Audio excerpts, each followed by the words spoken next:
ABP Ganga और सी voter के सर्वे में एक बार फिर से उत्तराखंड में भाजपा की सरकार बनती हुई दिख रही है। हमारे साथ बातचीत के लिए मौजूद है उत्तराखंड बीजेपी प्रभारी दुष्यंत गौतम जी। सर, एक बार फिर से बीजेपी की सरकार बनती हुई दिख रही है। अगर ऐसा होता है तो वाकई में ये इतिहास होगा कि उत्तराखंड में पहली बार कोई सरकार रिपीट करेगी। अब की बार 60 के पार बार बार भाजपा सरकार। कई राज्यों में अनेक बार कहा गया है कि सरकारें रिपीट नहीं होती हैं, लेकिन भारतीय जनता पार्टी ने आदरणीय नरेंद्र मोदी जी के नेतृत्व में जो विकास किया है, और कसौटी दुख में होती है, और कोरोना काल के अंदर इतनी बड़ी महामारी के अंदर जिस प्रकार से हमारे एक एक कार्यकर्ताओं ने अपनी जान की आहुति दी है, और कार्यकर्ता और जनता के बीच में जाकर उनको वैक्सीन लगवाना, उनको भोजन देना, उनको शौचालय कर देना, उनको, और सबसे बड़ी बात तो आयुष्मान कार्ड से हमने 100% उत्तराखंड को कवर किया। हमने ये नहीं किया, राजनीति के तहत नहीं किया, हमने एक साल बेमिसाल हर बार कार्यक्रम किए हैं। हमने कभी ये नहीं देखा हमने वहाँ पे रहने वाली जनता का क्या पीड़ा है, क्या तकलीफ़ है, किस प्रकार से उनका जीवन स्तर बढ़े।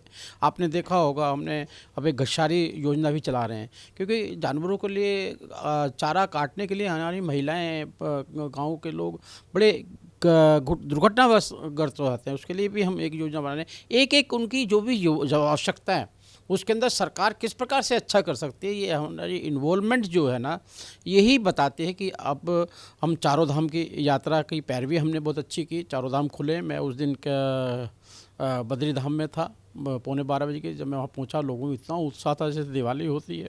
एक एक समस्याओं को उनका हमने सुना है। इसलिए हमारी सरकार आना, हम कुछ सत्ता के लिए नहीं आ रहे, हम जनता की सेवा के लिए आ रहे हैं। और अच्छा कैसे किया जा सकता है। मैं जनता का बहुत बहुत धन्यवाद करता हूँ। आने वाले समय के अंदर जिस प्रकार से कांग्रेसी विधायक भी छोड़ कर हमारे साथ में आ रहे हैं, अब मुझे लगता है 60 के पार तो हम अभी कर जाएंगे, पहले ही कर जाएंगे, और आने वाले समय में भारतीय जनता पार्टी की सरकार बनेगी। इसके लिए मैं जनता का भी धन्यवाद करना चाहता हूँ, सोशल मीडिया का भी धन्यवाद करना चाहता हूँ, और पुनः हम सेवा का मौका मिलेगा उसके लिए भी।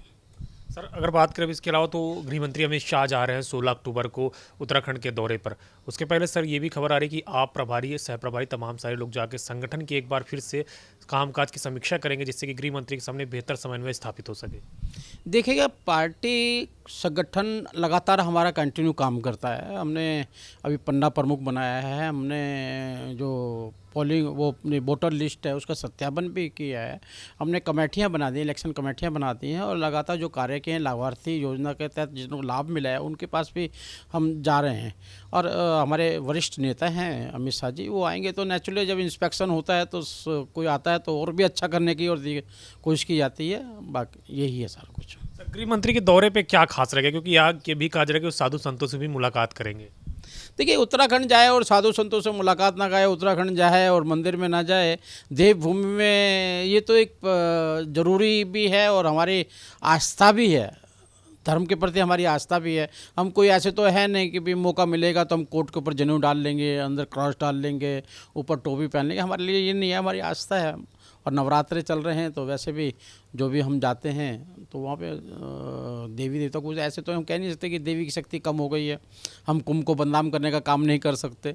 अब देखिए ना, कोरोना के अंदर कुंभ को कितना बदनाम किया इस कांग्रेस ने, लेकिन केरल को नहीं किया। केरल में आज भी हाय मच रहा है, हमारी देवभूमि की देवी शक्तियों की शक्तियाँ कम होगी ऐसा कहा गया है। तो ऐसा कभी हो सकता है क्या? और धर्म के लिए नहीं बोल सकते। इस प्रकार से मजाक हिंदू धर्म का ये उड़ाते हैं, तो हमारी आस्था है, हम उसको पक्का करके चलते हैं। संगठन के लिहाज से क्या कुछ समीक्षा होगी गृह मंत्री के दौरे पे? देखिए, जब भी हमारे कोई अधिकारी जाता है और अमित शाह जी जाएंगे तो नेचुरल है वो हर चीज़ को वाच करेंगे, पूछेंगे भी आपके यहाँ वोटर लिस्ट चेक हो गई है नहीं हो गई है, वॉल राइटिंग हो गई नहीं हो गई है। ऐसे सारे कार्य जितने भी हमने बना रखे हैं, 8-10 काम हमने अपनी उसमें सूची में ले रखे हैं। उसको पहले से ही हम ले रहे हैं, नवंबर तक हमने सारे पूरे करने हैं, और फिर अगली योजना के तहत फिर आगे चलेंगे। वो सभी की समीक्षा होगी और सब बताएंगे भी उनको। सर, एक सवाल और है, जिम कॉर्बेट के नाम बदलने की जानकारी लगातार निकल कर सामने आ रही है, और अब खुद वन मंत्री हरक सिंह रावत ने कहा है कि इसका नाम नहीं बदलना जाना चाहिए, क्योंकि ये प्रतीक है। तमाम सारे उत्तराखंड के लोग और विश्व के लोग इसको इसी नाम से जानते हैं। देखिएगा, ये अपने वन मंत्री का अपना वक्तव्य है, उनका लगाव है, उसमें अच्छी बात है। और जब बदलने की बात करें, उनकी अपनी भावना है। ये निर्णय कोई एक व्यक्ति विशेष से कहने से नहीं होते, सामूहिक होते हैं। जब सामूहिक निर्णय होगा तो सबको भाता हुआ होगा, सबको अच्छा भी लगेगा। आपको लगता है कि नाम बदला जाना चाहिए? तो ये वहाँ का उत्तराखंड का अपना मसला है। उत्तराखंड की जनता को लगेगा अच्छा है, बदलना चाहिए तो बदलना जाना चाहिए, नहीं चाहिए नहीं चाहिए, उसमें कोई बात ही नहीं है। ये अधिकार क्षेत्र है उनको, जनता का। सर अगर एक आखिरी सवाल है, कांग्रेस पार्टी भी आज से बूथ स्तर का प्रशिक्षण कार्यक्रम शुरू कर रही है, अपने तमाम सारे बूथ लेवल के कार्यकर्ताओं को मुद्दों को जनता तक पहुंचाने के लिए प्रशिक्षित कर रही है। वो प्रशिक्षित कर रहे हैं, सम्मेलन करेंगे बूथ पे, उन पे कार्यकर्ता है नहीं, किसको बुलाएंगे, क्या कहेंगे कि हम जो कोरोना महामारी थे हम कहाँ पे छुपे हुए थे ये बताएंगे, हम कैसे बचे हैं ये बताएंगे भारतीय जनता पार्टी का कार्यकर्ता कैसे बेचारे ने काम किया ये बताएंगे। करा क्या है उन्होंने, कहाँ गई थी उनकी आवाज़ जब देवभूमि को बदनाम करने की बात की जा रही थी? कहाँ गई थी उनकी आवाज़ जब सड़कों के ऊपर सड़कें टूटी हुई थी? आज 4 धाम की यात्रा कर रहे हम, सड़कें बनाए, उन्होंने करा क्या है? उन्होंने क्या बताएंगे वो उनको कि इसी उत्तराखंड ने हरीश रावत को भ्रष्टाचार के कारण से सीट से हटा दिया था, और पिछली बार 2 सीटों से लड़े थे वहाँ से भी हरा दिया। लगातार उनके विधायक छोड़ के जा रहे हैं, क्या बताएंगे? वो पोलिंग बूथ पे जाएंगे, जनता को बताएंगे क्या? मुझे समझ में नहीं आता। मुझे लगता है खाली ड्रामा है, आईवास है, क्योंकि जो हारता है वो आखिरी सांस भी लेता है। इस प्रकार से उनके जो लक्षण दिखाई दे रहे हैं वो हार की ओर बढ़ रहे हैं लगातार।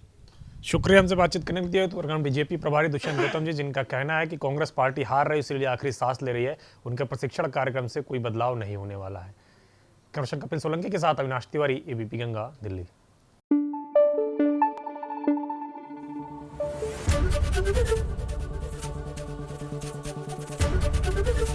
एबीपी गंगा, खबर आपकी, जुबान आपकी।